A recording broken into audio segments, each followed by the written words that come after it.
నీ జీవితంలో కూడా దేవుని మహిమ నీ జీవితం మీదకి నెత్తి మీదకి దిగి రావాలంటే నీ హృదయంలో ఏముండాలి? ఆజ్ఞ పలకలు ఉండాలి. దేవుని మహిమ నీ మీద దిగి రావాలని ఎంతమంది కోరుతున్నారు కదా?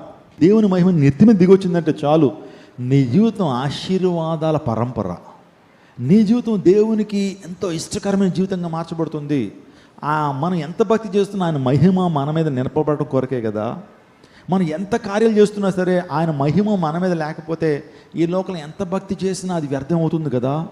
దేవుని మహిమ మన మీద నిలబడాలి, దేవుని మహిమ మన నెత్తుల మీద ఉండాలి అని అంటే మన హృదయాల్లో ఏముండాలి? ఆజ్ఞ పలకలు ఉండాలి. ఏంటది?